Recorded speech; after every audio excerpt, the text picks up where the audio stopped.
готовить людей до Великого Поста.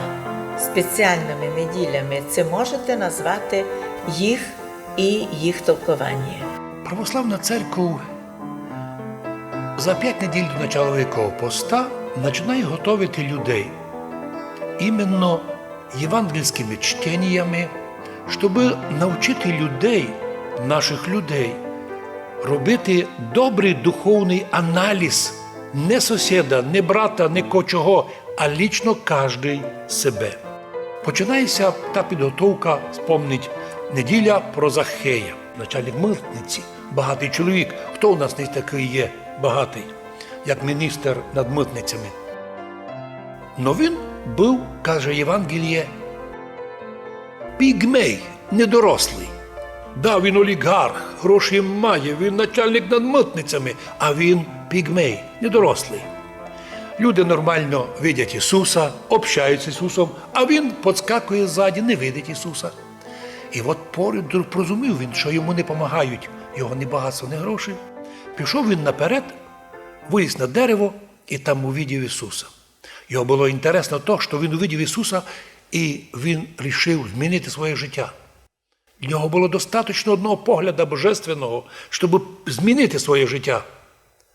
Но його удивлення було таке велике, коли він учув, коли каже Ісус йому: «Захей, злізай, я йду вдома до тебе в гості». Не злізав, а злетів. Захей прийняв Ісуса, і от Ісус сказав: «Днесь прийшло дому спасіння сему». Спасіння прийшло дому, бо той син Аврааму, котрий познав свої гріхи і став новим чоловіком. Бо Христос, Бог, і так і прийшов на землю, щоб знайти і спасти грішника. От смисл першої неділі, друга кратше. Митаря фарисея. Заходять двоє молитися в церкву, митар і фарисей. Митар простий чоловік, це наш чоловік, а заходить фарисей.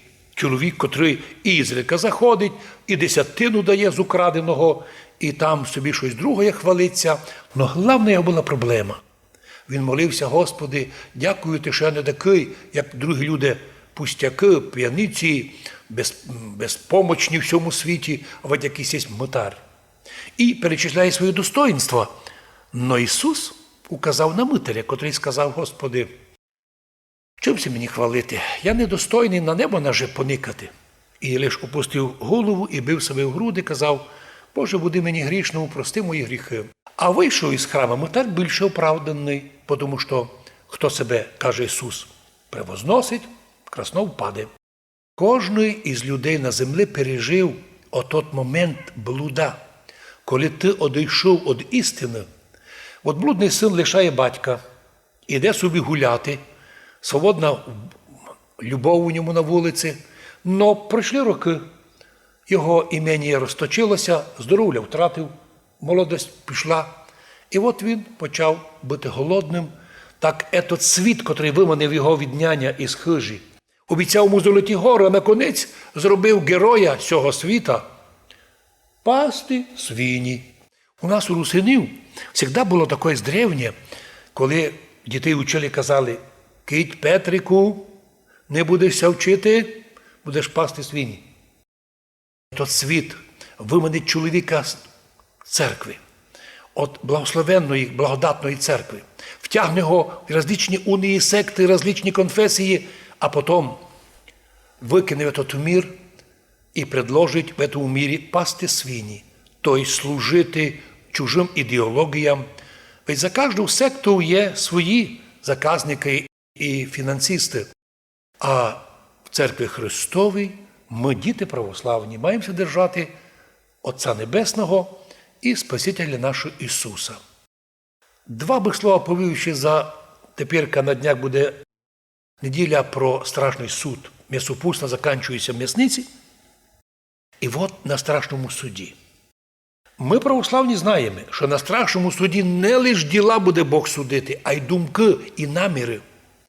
Нинішні безбожники, які захвачують наші православні храми і збивають людей, а поліція стоїть і не заступиться, рахуємо, що така поліція є соучасник злочина тих людей, які збивають людей, вони не допомагають. і буде страшний суд на них, і нікуди не дінуться. Причому многим з людей страшний суд буває вже тут, на землі. Коли вони кажуть: Господи, за що мене караєш? Я вроді хорошенький, а ти вчора, поліцмен, допомагав захвачувати храм. А ти, хлопчику, захвачував там храм у масці. Або батьки чимось страдають. А ми чому грішні? Ваш синок у масці захвачує православні храми, б'є людей. А ти хочеш, няньку і мамко, не бути покараним за свого сина, свого блудника і такого хулігана? І на цьому завершаються м'ясниці, переходимо на тиждень молочний, по-нашому білий, і котрий завершається прощенним Воскресінням. Гріхи були причиною згнання з рая. А потому, якщо ми хочемо туди вернутися, нужно змінитися. А для цього предлагає Бог тренувати свій дух, своє серце, прощати. Тому і ми, завершаючи цю передачу, просимо у наших братів і сестер, у наших колег, журналістів, істориків, писателів, стихотворців і просто зрителів, телезрителів, радіослухачів, а ще ми щось не доробили або не були такі уж точно лаконічні. Просимо прощення, просимо святих молитв, щоб Господь благословив і нас, і вас, готується до поста, взирає на ці всеосвітні процеси, помните, вони все були, вони все наганяли страха на людей. Но для нас, християн православних, основне событие – приход Великого Поста, а за ним Пасха, а за Пасхою – Царство Божие. У нас свої пріоритети, унікальні, небесні, з якими ми живемо і з якими надіємося і стати на суд Божий. На цьому завершуємо передачу. Желаємо всім добре приготуватися до поста. Желаємо також після поста указати добрі результати, високі духовні результати і з тою радостю і войти у радость Воскресіння. З Богом святим!